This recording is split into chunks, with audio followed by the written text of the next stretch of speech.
What happens when the ultimate trophy wife is pushed too far?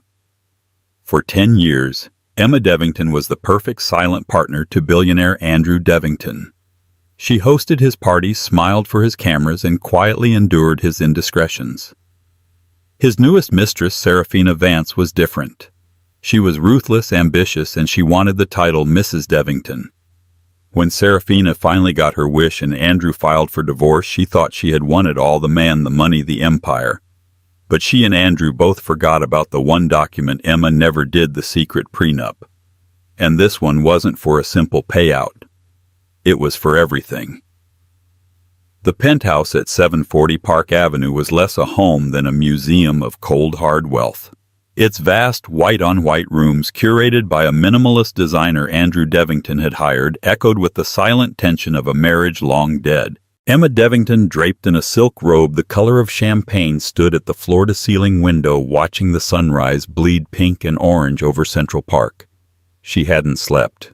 Again. Andrew, her husband of 20 years, was not home. He was, Emma suspected, currently tangled in the sheets of his latest mistake. This one was named Serafina Vance. Emma knew her name, her age 24, and even her preferred perfume, Baccarat Rouge 540, a scent now clinging sickeningly to Andrew's suits. Serafina was a junior marketing associate at Devington Global, the empire Andrew ran. Or rather, the empire he thought he ran. Emma had once been the strategic mind. 20 years ago, she was Emma Vance, daughter of industrialist titan Robert Vance. She had the business plan, the connections, and the $50 million in seed capital from her father. Andrew Devington had the charisma, the ruthlessness, and the face of a CEO. Their marriage was a merger, codified not just by a license, but by a document so secret, so ironclad, that even Andrew himself seemed to have forgotten its true contents. In the early years, they were a team. He executed her plans, and they both became astonishingly rich. But as the billions piled up, Andrew's ego inflated. He began to believe his own press. He saw Emma, who had stepped back to run the family's philanthropy arm, as a trophy, a support system. He forgot she was the architect. Now, she was just the ice queen, the trophy wife who ran the Vance Foundation for Women in Business, a position Serafina openly mocked to her friends as Emma's little hobby. The sound of the private elevator chiming broke the morning silence. Andrew stumbled in his $5,000 Brioni tie. Undone, his bespoke suit crumpled. He reeked of Serafina's perfume and expensive whiskey. "Emma," he grunted, not making eye contact as he headed for his dressing room. "You're up early." "It's 6 a.m., Andrew," she said, her voice smooth and devoid of emotion. "You're home late." He stopped, turning to face her. His handsome face was puffy, his eyes bloodshot. He was still a striking man, but the edges were beginning to fray, consumed by his own appetites. "Don't start. I had a late meeting. We're closing the Tokyo deal." "The Tokyo deal closed 48 hours ago," Emma replied, taking a sip of water. "I read the press release. Congratulations." Andrew's eyes narrowed. He hated when she knew things. "I was, celebrating with the team." "Was Miss Vance part of the team?" Emma asked, her voice dropping a degree. Andrew's face flushed with anger. "My private life is my own, Emma. We've had this arrangement for years. Don't become a shrew now. It's unbecoming." The arrangement. He called his public humiliating affairs an arrangement. Emma had tolerated the others. They were brief, transactional. But Serafina was different. She wasn't just in Andrew's bed. She was in his ear. She was ambitious. She wasn't just a mistress. She was a usurper. "The Foundation's annual gala is on Friday," Emma said, changing the subject, her back still to him. "You will be there, you will be sober, and you will not, under any circumstances, smell like Baccarat Rouge." Andrew scoffed, ripping off his tie. "I'll be there, but don't you dare give me orders, Emma. You know who holds the power in this relationship. You know who you'd be without me." He slammed the door to his wing of the penthouse. Emma stood alone in the vast empty room. The sun was fully up now, glinting off the steel and glass of the city.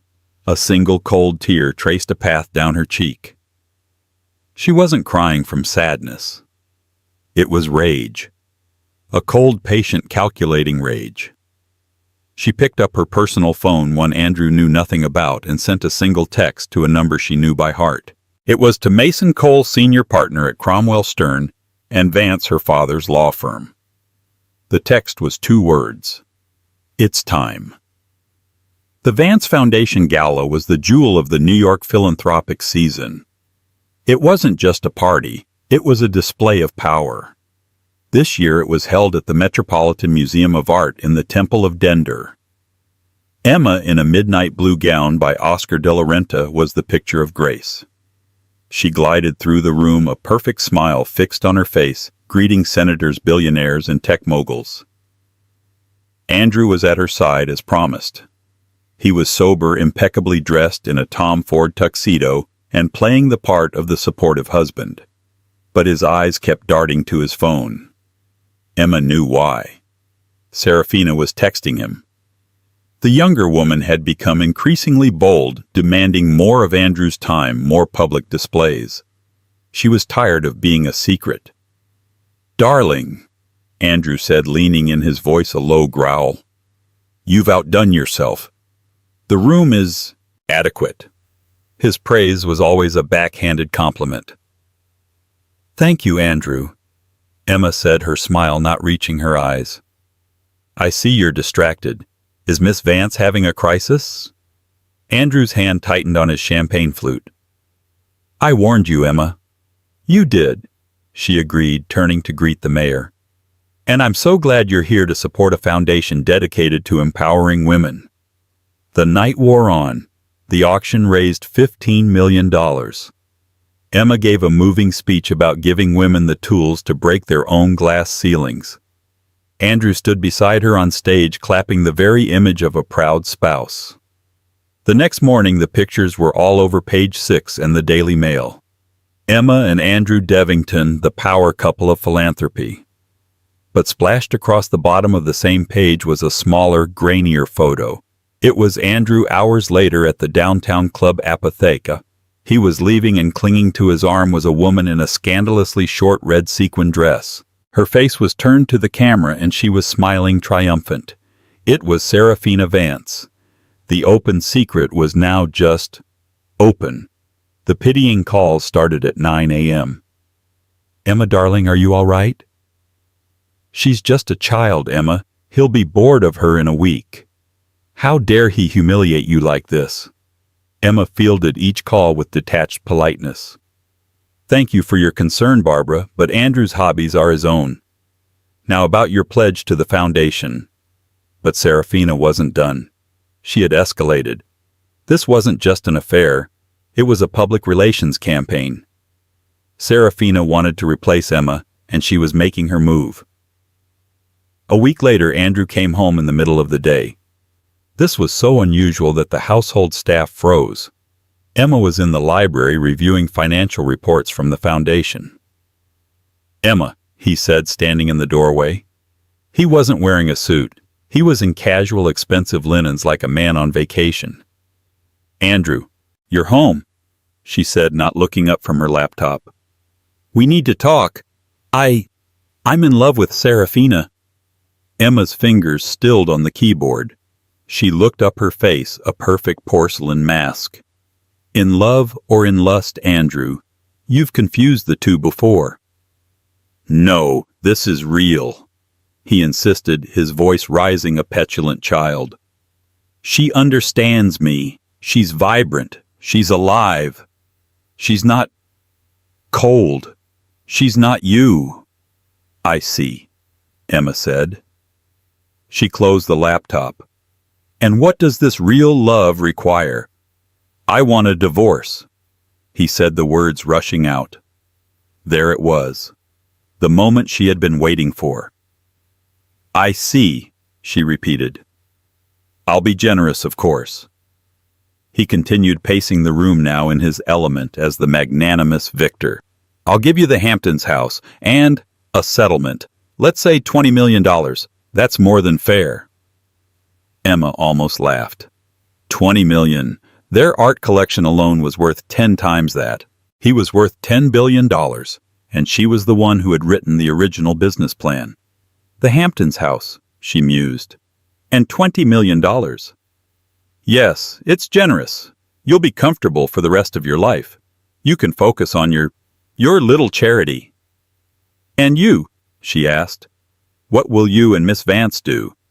We'll be happy, he said simply. She's pregnant, Emma. Emma's blood ran cold. That was the ace. A fake pregnancy. It was a classic desperate move. She had been tracking Serafina's social life via a private investigator. The woman was drinking champagne at Apotheke just last night. A blatant, foolish lie. But Andrew, blinded by ego and the promise of a new heir, had fallen for it hook, line, and sinker. Pregnant, Emma said. How wonderful for you. So you agree we'll have the lawyers draw up the papers. He looked relieved, as if he'd expected a fight of seen tears. Emma stood up. She walked over to him so close she could smell the faint, lingering scent of Serafina's perfume, which he now wore like a badge of honor. Andrew, she said, her voice a soft, dangerous whisper. You have no idea what you've just done. I've set us free, he said, mistaking her warning for sorrow. No, she replied, stepping back. You've just activated the Storm Protocol. The what? What protocol is that illegal thing? You'll find out, Emma said, walking past him. Have your lawyers call mine, Mason Cole, Cromwell, Stern, and Vance. He's expecting your call. She left him in the library, a look of sudden dawning confusion on his face. He didn't know the name of her law firm, but he should have recognized the last name. Vance. It was her name. The moment Emma walked out of the penthouse with 2 packed Louis Vuitton suitcases, Serafina Vance walked in. Andrew, desperate to prove his new life was beginning, had given her a key. Serafina arrived not with luggage but with an entourage. A decorator, a personal assistant she'd already hired, and 2 of her giggling friends. She sashayed into the white-on-white living room, spinning around with her arms outstretched. It's perfect, she squealed. But all this white, it's so sterile, like her. We're going to redecorate. Gold, lots of gold, and maybe some leopard print. She was a caricature of a new money mistress, and she was playing the part to the hilt. She immediately began a campaign of terror against the household staff who had been loyal to Emma for over a decade. You, she said, snapping her fingers at Maria, the head housekeeper. I don't like the way you look at me. You're fired. Pack your things. She spent the first 48 hours documenting her new life on a private Instagram account, which she accidentally made public. There were pictures of her feet in new Manolo Blahniks propped on a priceless Wendell Castle table. A video of her popping champagne on the terrace captioned, "The view from the top hat, new beginnings." A mirror selfie taken in Emma's dressing room, sifting through Emma's jewelry. Decisions. Hashtag blessed. She was marking her territory. She was the new Mrs. Devington. Andrew, meanwhile, was in heaven. He felt 20 years younger. He and Serafina were a power couple, he told himself. He took her to Per Se, a restaurant Emma had always found too stuffy, and Serafina complained about the small portions. He bought her a new canary yellow Ferrari, which she promptly scraped on the garage gate. He was so consumed by his new love and his virility, the baby was all they talked about, that he barely registered the first legal letter from Cromwell, Stern, and Vance. His own lawyer, a bulldog named Mr. Harrison, scoffed at it. They're rejecting the $20 million offer, Harrison told Andrew over the phone. They're demanding a full asset inventory and a 50-50 split of all assets plus the penthouse and the Hamptons house. Andrew laughed. 50%. Is she insane? Tell Mason Cole to read the prenup, the original prenup. I keep 90% of Devington Global. It was my company before we married. Actually, Andrew, Harrison said, his voice hesitant. I've read the copy you sent. It does seem to state that all premarital assets are protected. And Devington Global, it was founded 2 days before your wedding. That's a gray area. It's not gray, Andrew bellowed. I founded it. Make it clear, Harrison. Emma gets the $20 million or she gets nothing. We'll drag her through the mud. We'll expose. I don't know, we'll find something. Just get it done. They've also requested an emergency board meeting, Harrison added, reading the letter. Andrew paused. A board meeting? She requested a board meeting as a stakeholder through the Vance Foundation, which holds a 5% seat on the board. She's citing grave concerns about corporate governance and CEO conduct. Andrew threw his head back and laughed. A long, loud, arrogant laugh. CEO conduct. She's going to try to oust me for having an affair. This isn't the 1950s. The board loves me. Our stock is at an all-time high. Fine. Let her call her meeting. Let the old Ice Queen come and make a fool of herself. It will be her swan song. He hung up and kissed Serafina, who was planning their baby moon to St. Bart's. What's wrong, baby? She purred. Nothing, my love. Emma is trying to make a little noise before she disappears. She's called a board meeting. Serafina's eyes lit up.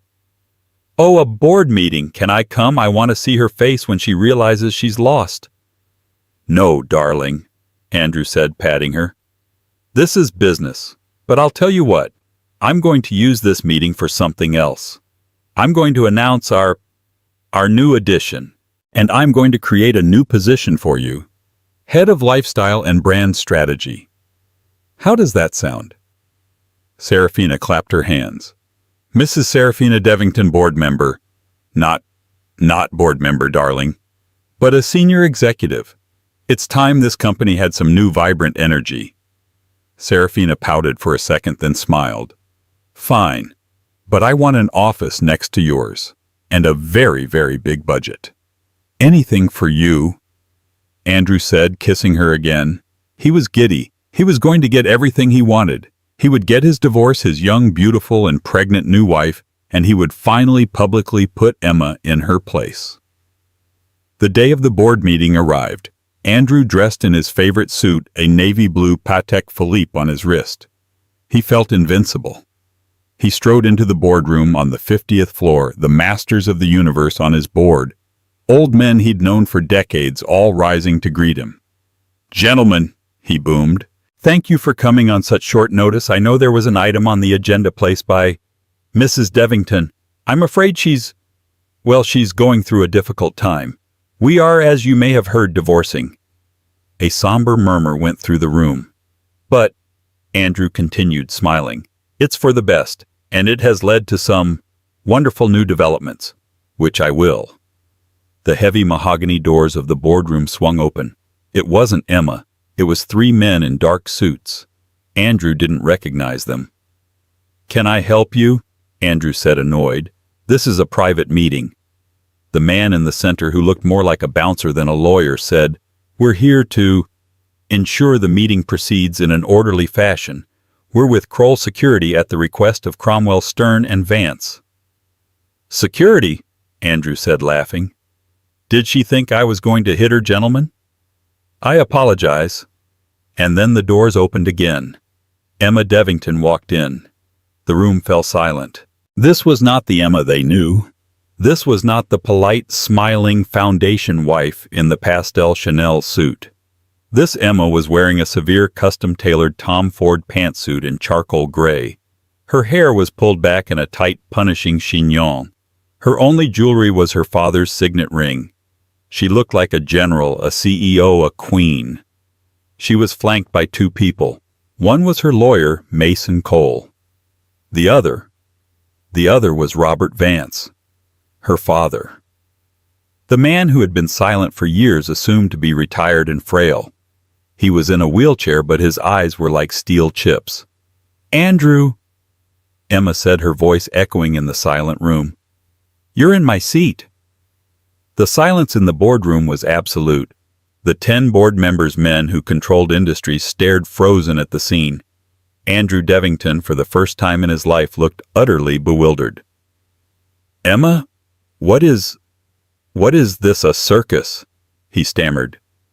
"Robert, I didn't know you were in town, and security." Emma ignored him. She walked to the head of the table, his seat, and stood behind it. The security guard wordlessly pulled the chair out. Emma remained standing. Mason Cole and another lawyer from his firm began passing out thick leather-bound documents to each board member. "Don't bother," Andrew spat, pushing his document away. "I'm not reading this garbage. Emma, you have no right. This is a closed meeting." "On the contrary, Andrew," Emma's voice cut through the air, cold and precise. "As the acting majority shareholder of Devington Global, I believe I am exactly where I need to be." A short, choked laugh escaped Andrew's lips. "Majority shareholder? What are you talking about? You have your 5% charity seat. My family trust controls 51%. I control the trust. I am the majority shareholder." Emma looked at her lawyer. "Mason." Mason Cole, a tall man with a face built for delivering bad news, stepped forward. "Gentlemen, Mr. Devington, if you would please open the document to page 1, section 1. This," Mason announced, "is a copy of the Devington-Vance marital agreement, signed March 14th, 20 years ago. The document colloquially and incorrectly referred to by Mr. Devington as his prenup." Andrew rolled his eyes. Yes, the prenup. The one that says I keep my company. "Harrison, why aren't you stopping this?" Andrew's lawyer. Mr. Harrison was sweating. He was staring at the document in his hands, his face pale. "Andrew, you never gave me this copy. You gave me a 2-page summary." "What?" Andrew said, his confidence faltering. "Mr. Devington," Mason Cole continued, his voice resonating with authority, "you are correct that the agreement protects premarital assets.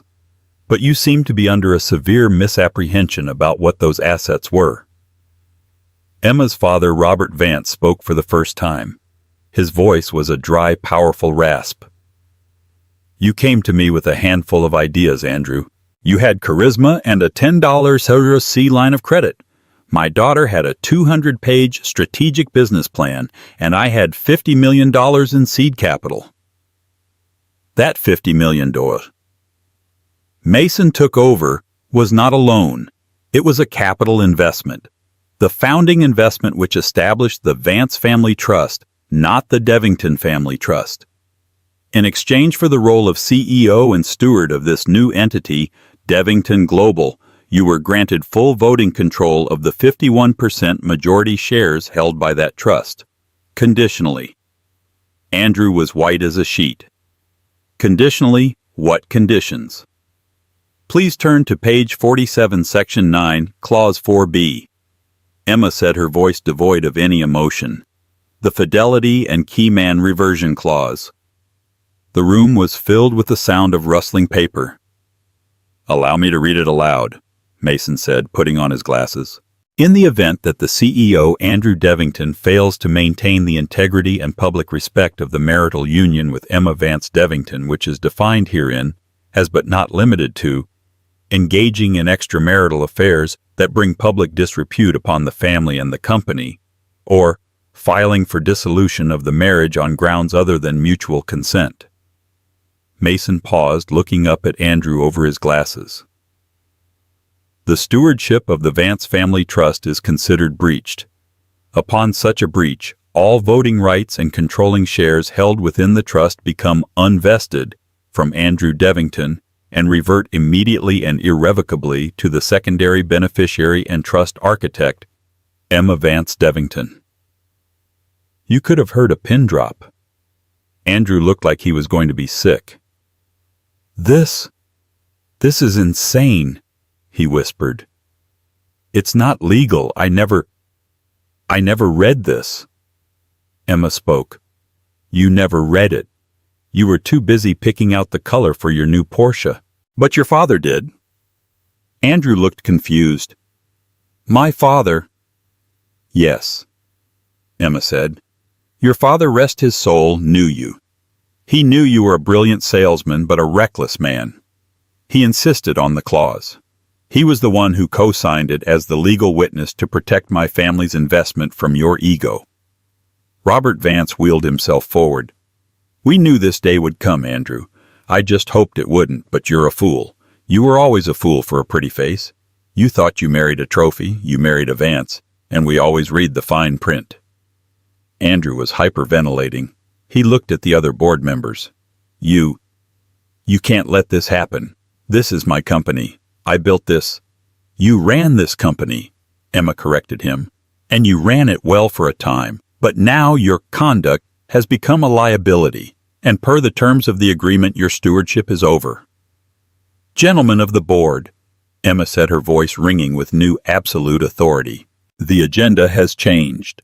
My first act as controlling shareholder of Devington Global is to call a vote of no confidence in our current CEO, Andrew Devington, citing gross misconduct and a breach of his fiduciary duty.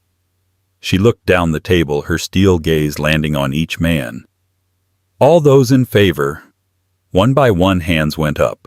The men who had clapped Andrew on the back moments before were now abandoning him. They were businessmen. They followed the power, and the power had just changed seats. The vote is 10-1, Emma announced, including her own 51% block. The motion carries. Andrew Devington is hereby removed as CEO effective immediately. He is also removed from his seat on this board. She looked at the security guards by the door. Gentlemen, please escort Mr. Devington from the premises. He is no longer an employee of this company. He is trespassing. No! Andrew roared. You can't do this to me. I'll sue you. I'll... The guards, big and impassive, each took one of his arms. Emma, please! He begged, his rage turning to panic. Think about what you're doing. I'm the father of your replacement's child. Emma almost smiled. Oh, Andrew, that's the best part. You're not. What? I've had Miss Vance under surveillance for 3 months, Emma said, picking up a water glass. She's not pregnant. She was at Apothecary 3 nights ago doing champagne shots. The pregnancy was a lie to get you to file for divorce, which ironically is the one thing that activated the clause and gave me everything.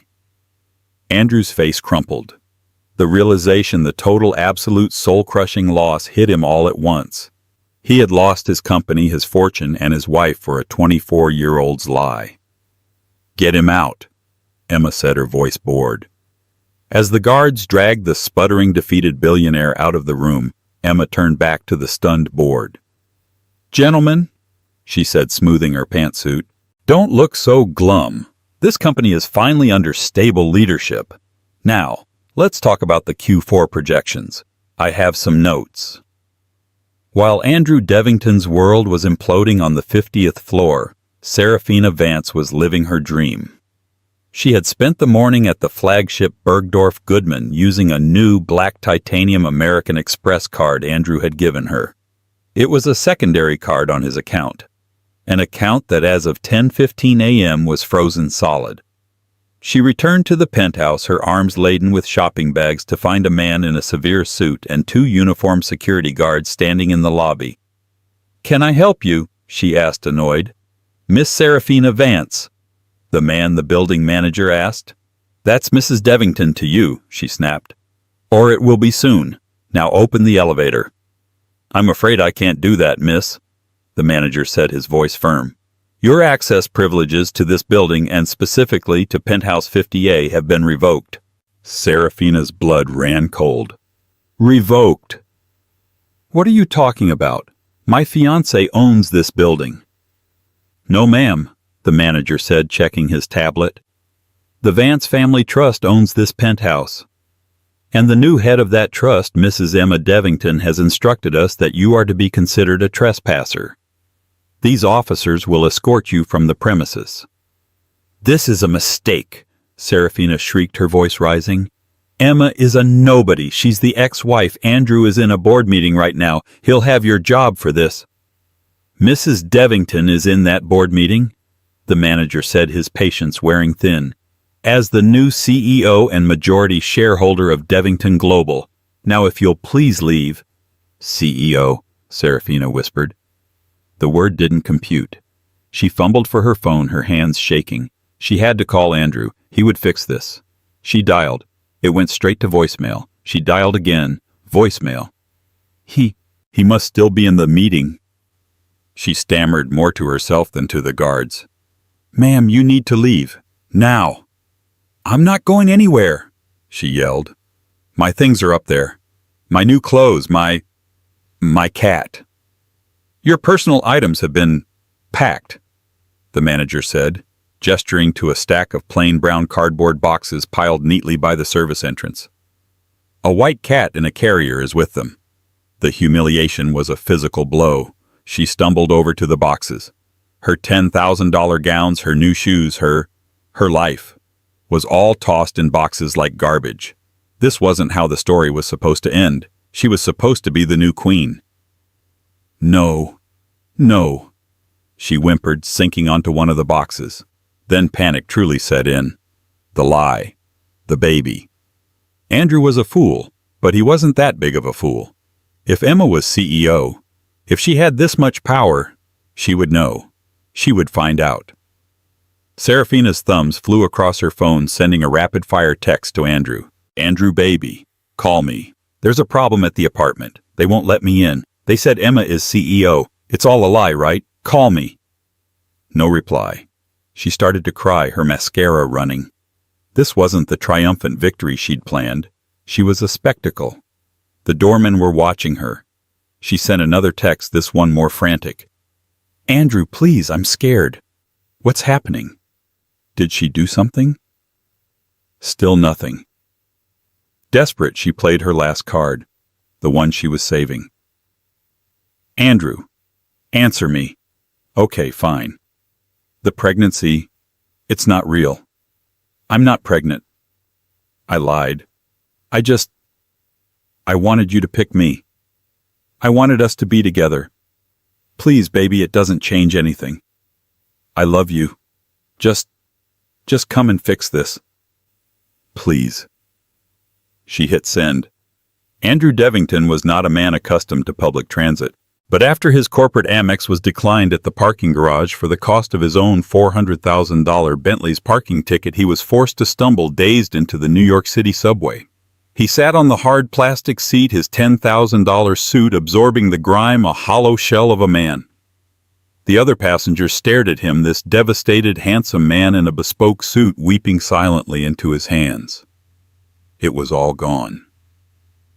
The company, the penthouse, the cars, the jet. He'd been locked out of his office. His corporate email was deactivated. His company phone had been wiped remotely. He was, for the first time since he was 22, utterly, completely broke. He had nothing but his personal cell phone. It buzzed in his pocket. He pulled it out, his hands shaking.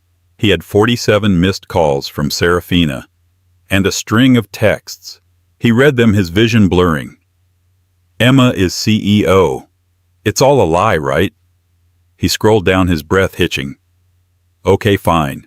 The pregnancy, it's not real. I'm not pregnant. I lied. A sound something between a laugh and a sob escaped Andrew's lips. The other passengers shuffled away from him. It was the final pathetic nail in his coffin. He had been played. He had been played by Emma, who had spent 20 years building a trap. And he had been played by Serafina, who had used the oldest, cheapest lie in the book.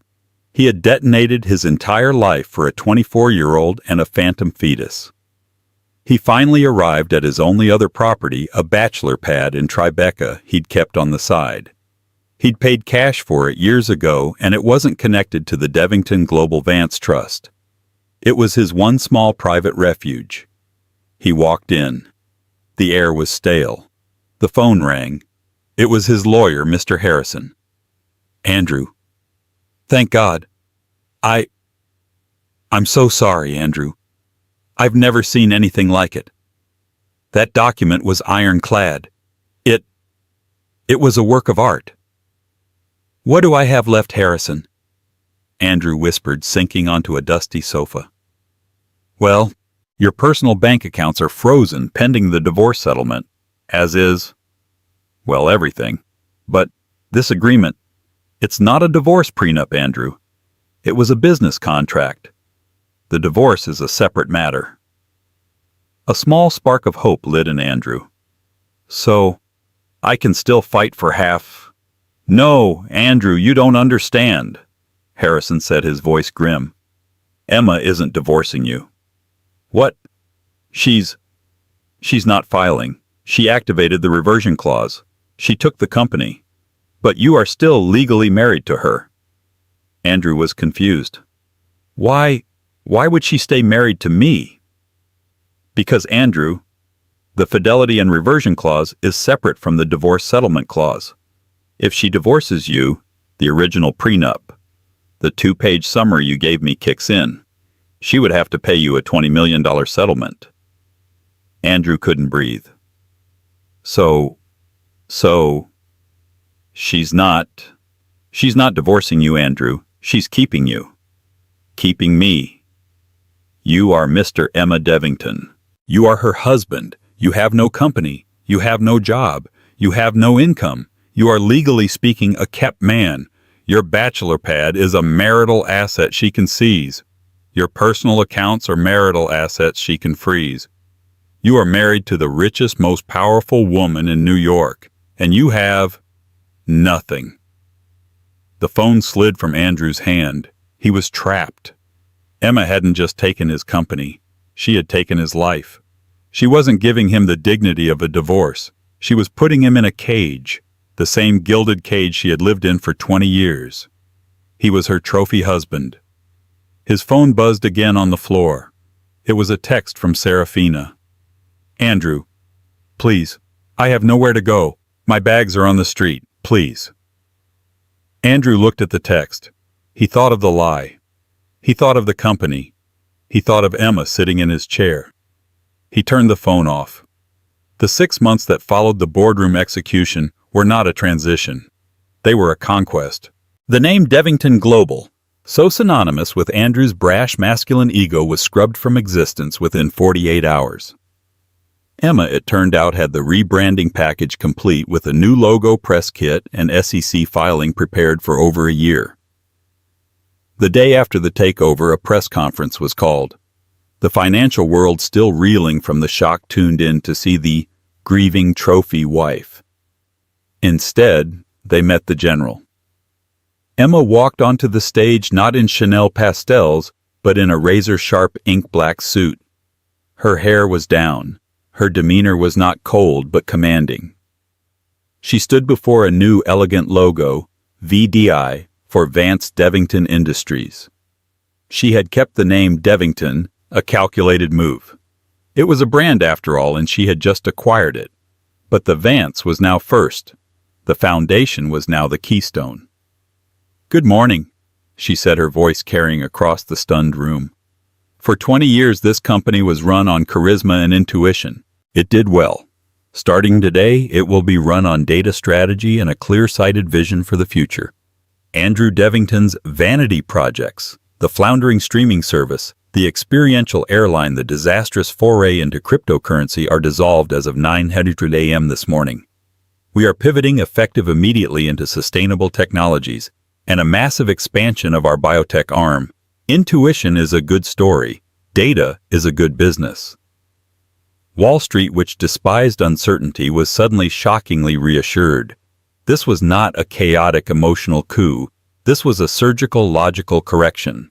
The stock, after a brief panicked 10% drop, stabilized and then began to climb slowly at first, and then with astonishing speed. Forbes ran a cover story, The Ice Queen's Gambit: How Emma Devington Played the Long Game and Won. Her first internal move was to clean house. Andrew's old boys club, the cronies who had sat on the board and collected 6-figure salaries for quarterly golf games, were given 2 options. resign with their severance, or be fired with cause for gross negligence and failure of fiduciary duty. They all resigned. Then she called Sarah Kincaid, the brilliant overlooked CFO, into her new office. Sarah, a woman in her late 40s who Andrew had repeatedly passed over for promotion, walked in assuming she too was being fired. "Mrs. Devington, Emma," Sarah stammered. "I just want you to know I had no part in Andrew's personal life." Emma looked up from a thick report. "Sarah, I don't care about Andrew's personal life. I care about this company's. I've just read your last 3 quarterly forecasts and your internal-only suggestions for cost-cutting and reinvestment. Andrew, I see, ignored them all. He said they were too conservative," Sarah said quietly. "He called them conservative because they didn't involve buying a new corporate jet." Emma said, a faint smile on her lips. "He was a fool. You're the new chief operating officer. The salary on your new contract is 40% higher than your predecessors, and your bonus is tied to the very metrics you suggested. Can you start today?" Sarah Kincaid, speechless, simply nodded. She would become Emma's most loyal and most effective lieutenant. The trophy wife and the company spinster, as Andrew's men had called them, were now running the show. And profits for the first time in 3 years shattered all projections. While Emma was building an empire, Serafina Vance was discovering what it meant to be truly, irrevocably nothing. Her viral humiliation being photographed in a $4,000 dress weeping on a pile of cardboard boxes outside 740 Park made her a pariah. The elite circles of New York, who had tolerated her as Andrew's sexy, illicit pet, now treated her as a disease. She was a joke. She was worse, a failure. But she still had one card to play, or so she thought, the tell-all. She was the woman who had brought down the great Andrew Devington. Surely that was worth millions. She arranged a meeting with a sleazy tabloid publisher, a man named Rick Gavin, in a dark bar in the East Village. "I want $2 million, she said, her hands shaking, her Baccarat Rouge perfume smelling like desperation. "I'll tell you everything. The things he liked in bed, the way he talked about Emma, the lies, everything." Rick Gavin licked his lips, seeing a bestseller. "It's juicy, sweetheart. Very juicy. But $2 million, I'll give you $200,000. Now. In cash." As Serafina was about to agree, Gavin's phone buzzed. He looked at the caller ID, and his face went pale. He held up a finger and stepped away. "Mr. Cole," he said, his voice suddenly respectful. "Yes, sir." "I understand." "No, of course not. No, it was just a general inquiry." "I have no intention, sir. Absolutely not. My apologies to Mrs. Devington." He hung up, walked back to the table, and threw $100 on the bar. "Drinks on me. Get out." "What? What about the deal?" Serafina cried. "There is no deal," Gavin hissed. "You're toxic, lady. That was Mason Cole, Emma Devington's lawyer. The minute you started blabbing, you breached the junior associate NDA you signed when Andrew gave you your first job. They'll sue you, me, and this entire bar for everything we're worth. You're not just a nobody, you're a liability." Her last card was gone, but her humiliation was not yet complete. The next day, Page 6 ran a new devastating story. Babyless Baccarat, Serafina's fake pregnancy lie exposed. The article, fed by an anonymous source. Emma's new ruthless PR team included her bar receipts from Apotheke and a copy of the frantic text she'd sent to Andrew. "I'm not pregnant." I lied. She was done. Her friends, who were really Andrew's hangers-on, blocked her number. She was evicted from her own apartment. Andrew had been paying the rent, and that too had been frozen. She sold her new Ferrari for pennies on the dollar to pay for a plane ticket. The last anyone heard, she was using her mother's maiden name, Serafina Moore, and was working as a hostess at a mid-level steakhouse in Miami. She was 25 years old, and her life was completely over. But the most exquisite, most brutal karma was reserved for Andrew Devington. He was, as his lawyer had warned, a kept man. He was still legally and bindingly Mr. Emma Devington. He was trapped in the Tribeca bachelor pad, which now felt less like a refuge and more like a designer cell. His $10,000 a month allowance, which Emma paid from her personal checking account like a child's allowance, was a joke. It was just enough to remind him every single day of what he had lost. It was just enough to pay his utilities, his basic groceries, and perhaps one meal at a restaurant he used to own. He had in the first few weeks tried to fight back. He had tried to use his old credit cards. They were all declined. The accounts were marital assets, and Emma had frozen them. He tried to call his old friends the titans of industry he used to play golf with. "Andrew, my man," said Bill Hayes, a rival CEO, his voice booming. "Heard you were on sabbatical. Bill, I need a job." Andrew whispered the words, tasting like ash. "A consulting gig. Anything." There was a long, terrible silence. "Andrew, I can't," Bill said, his voice suddenly distant. "Your non-compete. The one you wrote, it's a masterpiece. It's a fortress. It covers every industry you've ever touched globally. And since you're still married to the CEO of VDI, you're a walking, talking lawsuit. I can't have you in my building. No one can. I'm sorry, man." Click. He was unemployable. He was a social leper. The paparazzi who had once adored him now hounded him for a different reason. They didn't want the titan of Wall Street. They wanted the fallen king. They snapped photos of him not in his Bentley, but hailing a cab. Not at Pierce, but buying pre-made sushi at Whole Foods. The Daily Mail ran a brutal side-by-side picture Andrew in his prime laughing on a yacht next to a new photo of him gray and unshaven carrying his own dry cleaning. The headline, "From Billionaire to Allowance Boy, the Gilded Cage of Andrew Devington." He was a joke. He was Mr. Emma Devington, the most famous cuckold in America. He spent his days in the stale, silent apartment watching VDI's stock climb on CNBC. He watched Emma being interviewed, glowing, powerful, brilliant. He watched her talk about her company, her strategy, her success. He would reread Serafina's texts, the "I'm not pregnant" message burning into his retinas. He would reread the fidelity clause, the words he had skipped the trap he had laid for himself. He had detonated his entire life for a 24-year-old's lie, and in doing so had handed the world he built to the one person he had never not once taken seriously. He was a king with no kingdom, a husband with no wife, a man with no purpose. He was for the first time in his life utterly, completely powerless. 1 year to the day after the takeover, Andrew Devington did the last thing he could. He begged. He took the subway to the VDI Tower, the building that used to have his name on it. The lobby was different, warmer, brighter. The heavy dark marble replaced with light modern glass. He no longer had a key card. He had to stand in line and ask the receptionist to call up to the CEO's office like any other civilian. "Tell her, it's Andrew Devington." The receptionist, a young woman who didn't recognize him, just nodded. "Please have a seat, sir." He waited for 20 minutes. Finally, Emma's assistant, a new hyper-efficient young man, came down. "Mr. Devington, she can spare you 5 minutes." He was escorted up in the service elevator.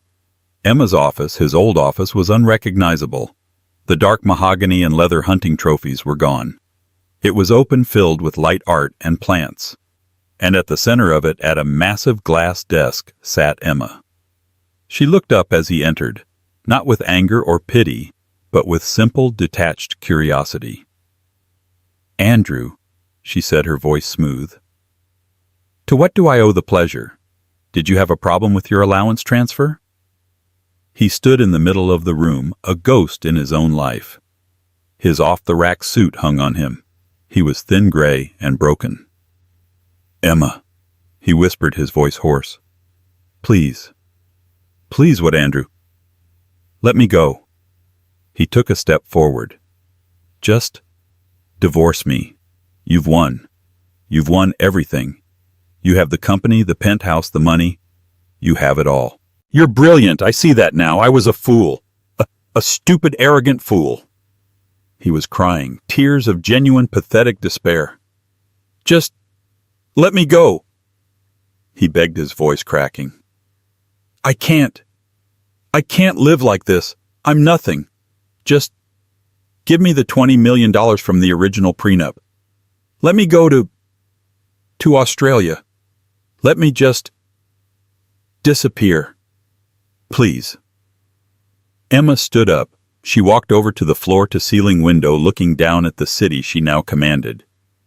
You know, Andrew, she said, her voice thoughtful, her back to him. For 20 years I was the nothing in this relationship. I was the trophy, the ice queen, the hobbyist. I was the decoration you hung on your arm at galas. I smiled when you were rude. I stayed silent when you had your arrangements. I was your loyal, supportive, and completely invisible wife. She turned to face him. Her eyes were not cold. They were not angry. They were in a strange way peaceful. You had it all, Andrew, she continued. A brilliant partner who was also your wife, an empire we built together, and you threw it all away for a cheap thrill and a cheaper lie. You didn't just break our vows. You disrespected our partnership. I know, he sobbed. You're right, she said, walking back to her desk. I have won, but this isn't about winning. It's about balance. You're asking me to divorce you, to give you $20 million and set you free. She sat down, looked at him, and gave him a small, tight, final smile. I'm a businesswoman, Andrew, and I never, ever let a valuable asset go for free. You are my trophy husband, the ultimate arrangement. You taught me the value of a good contract, and ours, as it turns out, is ironclad. She pressed the intercom on her desk. James, Mr. Devington is leaving. Please have security escort him out. He's trespassing. Andrew stared, his mouth open, as the two familiar, impassive guards entered the room. He didn't roar this time. He didn't fight. He just deflated. As they led him out, a hollow shell of the man who had once built this building, Emma Devington watched him go. She felt nothing. Not pity. Not rage. Not even triumph. Just quiet. She turned back to her computer, to the quarterly reports. She picked up her coffee cup, took a sip, and got back to work. And that is the story of how Emma Devington proved that the quietest person in the room is often the most powerful. Serafina and Andrew learned the hard way. Never underestimate the woman who signs the checks, even if she lets you hold the pen for a while. What did you think of Emma's ultimate revenge? Was it brilliant, or was it too cold? Do you think Andrew got exactly what he deserved? Let me know your thoughts in the comments section below. If you love stories about karma, justice, and powerful comebacks, make sure to hit that like button. Share this video with someone who needs to see it, and most importantly, subscribe to this channel and ring that notification bell. You won't want to miss the stories we have coming up next.